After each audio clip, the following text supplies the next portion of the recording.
Here is one of the most important lessons in life to learn. Life and business is like the changing seasons, and the real challenge of life is to learn how to handle the winter and take advantage of the spring. In short, that's it. You see, winter always comes, but so does the spring. Night follows day, but also day follows night. Sure, the tide goes out, but it always comes in. Opportunity follows difficulty as surely as difficulty follows opportunity. I have written and recorded much on how to take advantage of the spring, how to cash in on life's opportunities, work hard all summer, learn more ways to plant and protect what you invest, and to reap in the fall without complaint, knowing it's your harvest and you've reaped what you've sown. For this subject, however, let's talk about how to handle the winters, those times when worry like winter takes its heavy toll. So, we tell it like it is. Winter always comes. So does the night. Some happenings in our life will always be a cause for concern, and sometimes concern turns to worry, and worry turns to fear. But remember, that is to be expected. Each day, each event, each season brings both expected and unexpected challenges that we must think about and make decisions on. Life is like a stream that flows continuously. The better we understand that, the better chance we have to produce good results out of all of our challenges. May I suggest something to you? I have a friend who is an avid skier. You know something? He can only ski in the wintertime.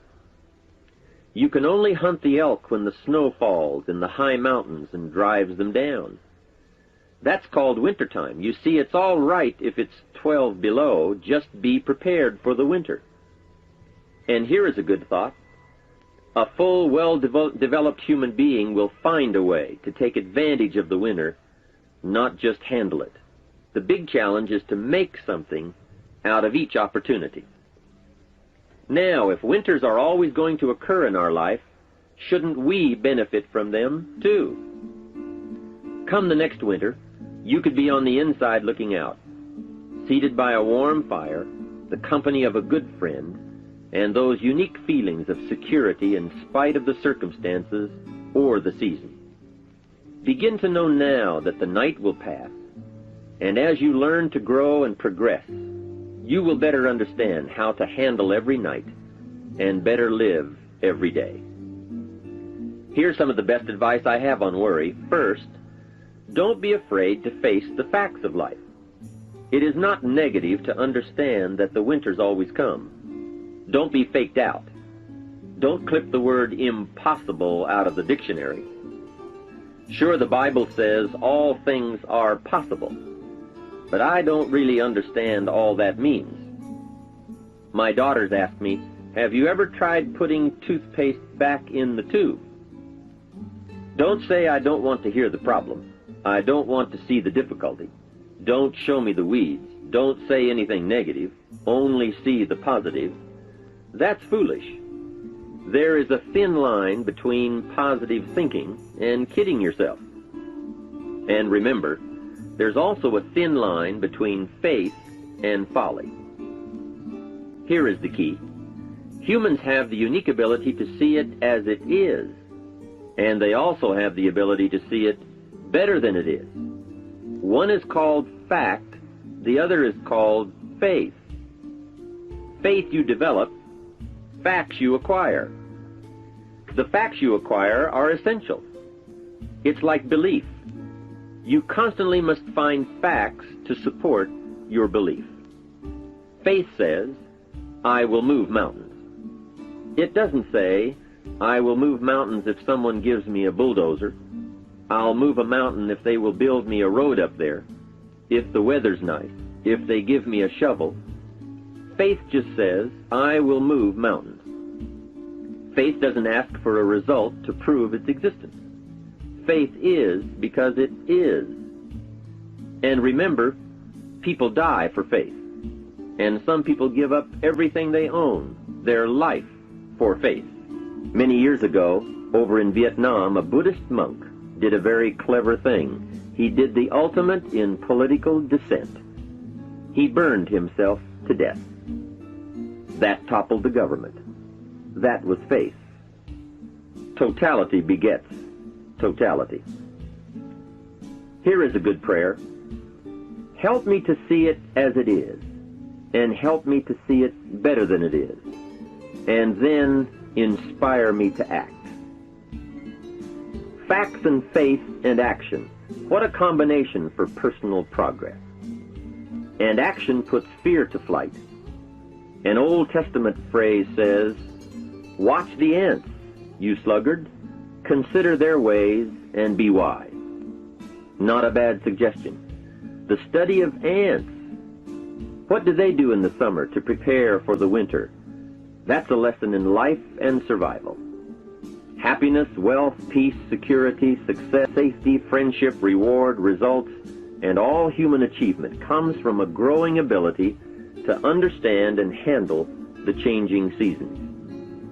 And so we come right back to the theme of our entire enterprise, self-development. Learn to work harder on yourself than anything else.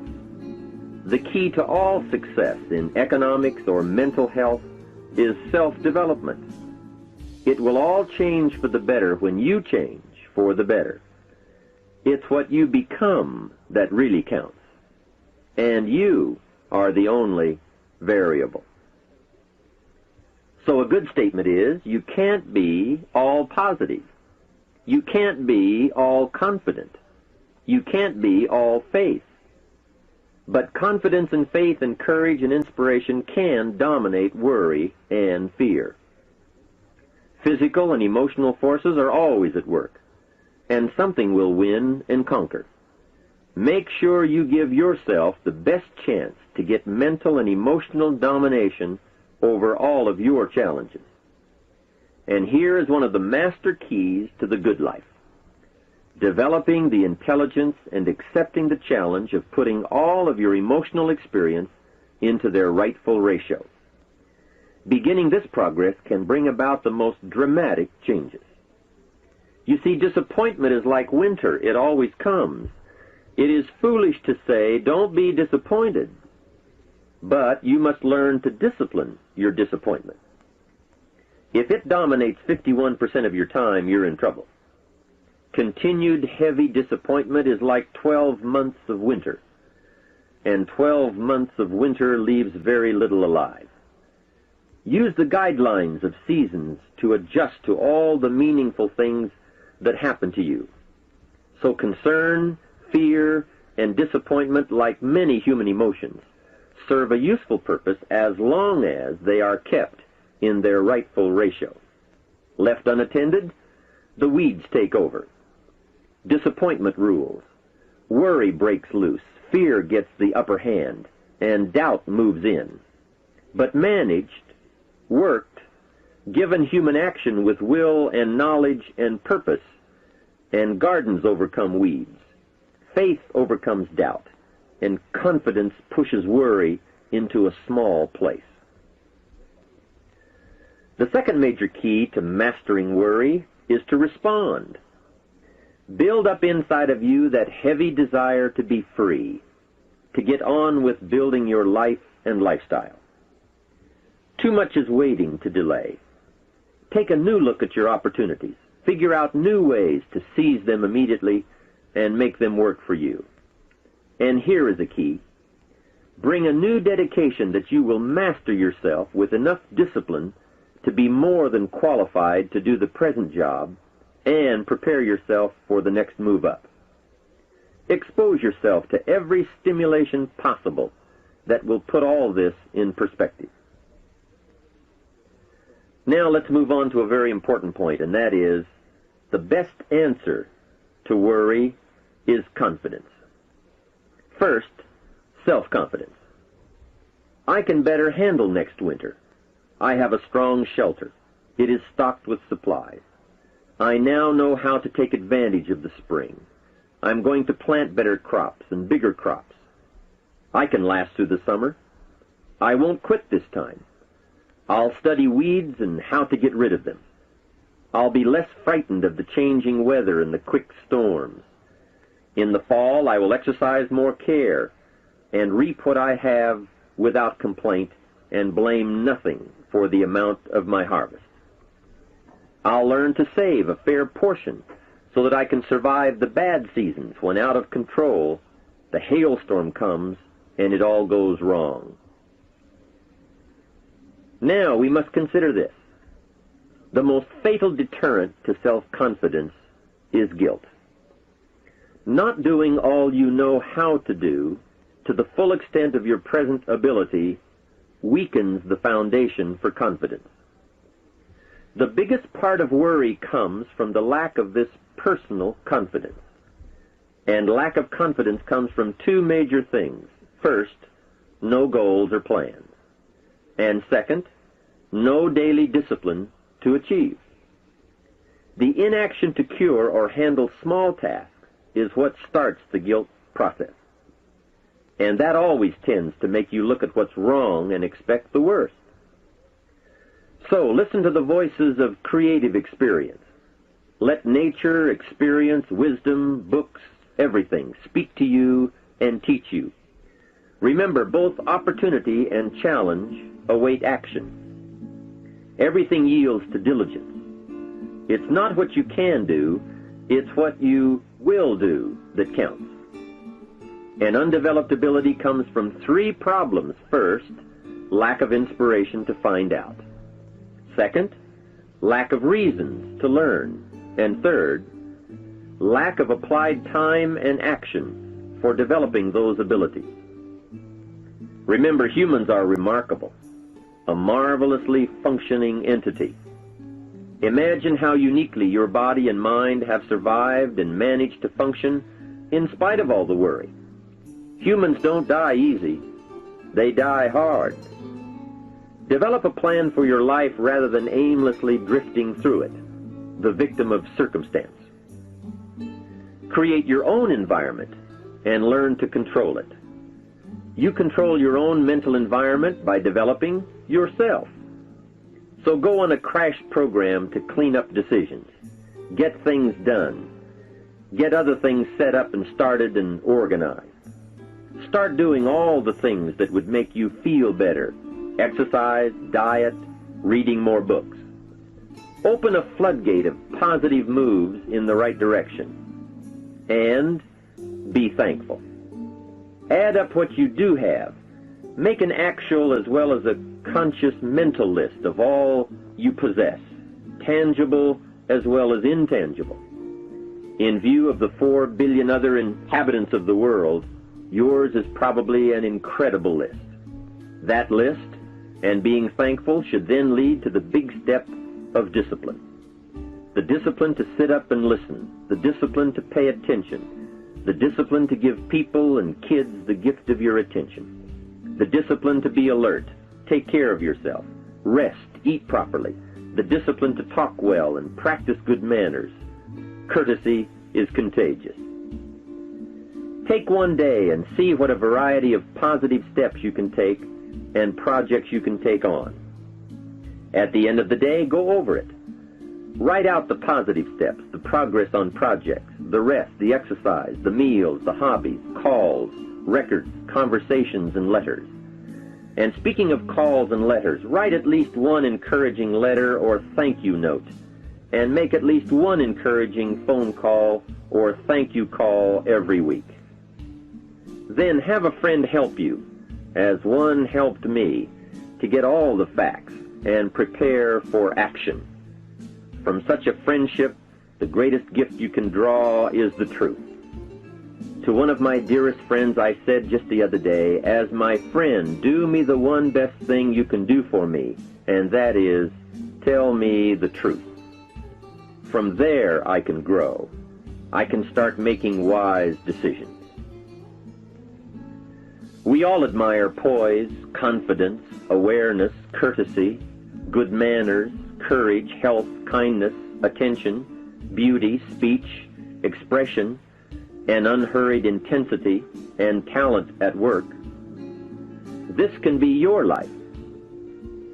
Say with me today, today I will draw on all I've learned and practiced, from curiosity to confidence, and I will utilize it all to meet the experiences and challenges that may come my way or that I may seek out. And if all I know and do does not meet or match some unforeseen challenge or experience, I will keep careful notes and take them to my private conference table and try to figure them out and learn and grow. Mixed in my curiosity is thanks that I'm alive and able to see and feel and learn and handle and enjoy being human and being alive, and having been given a chance to turn challenge into experience.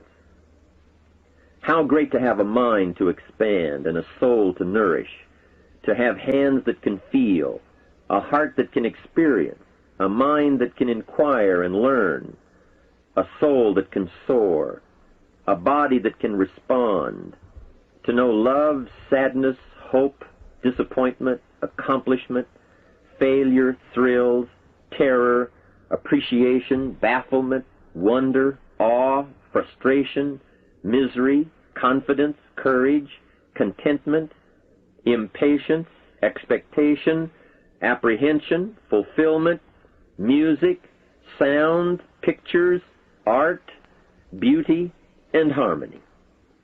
To have all this happen to one is one thing.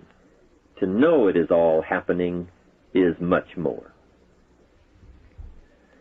I wish for you that you might develop a growing awareness of the world around you and your possibilities in it. Develop a sense of history and destiny, and be grateful for the opportunity that you have to participate in that grand endeavor. To sum it all up, first understand what worry is. You now know that it can be beneficial and destructive depending on your awareness. Next, resolve to be free of the habit. That job is up to you, to work on yourself, to get the right attitude. Next, start the daily action of first cleaning up all your current situations. Remember, little achievements lead to confidence that conquers guilt. Then buy up every challenge to reach your goals. You can now handle it, the winter, the spring, the harvest. Bring a new zeal to every problem, to every fear, to every opportunity. The inspiration from it all and the immediate and future progress that will someday give you a view from the top of your goals, your adventure, and your achievements. In conclusion, let me give you one piece of poetry that sums up what a life of adventure should be like and how you should feel. You are now a seasoned warrior. You bear the scars of honorable battle. And here is where you stand today. The familiar words of William Henley, "Out of the darkness that covers me, black as the pit from pole to pole, I thank whatever gods may be for my unconquerable soul. In the fell clutch of circumstance I have not winced nor cried aloud. Under the bludgeonings of chance my head is bloody but unbowed. It matters not how strait the gate, nor charged to punishments the scroll. I am the captain of my fate, I am the master of my soul." From all of my staff and from myself personally, I want to thank you for listening. Let's do something remarkable.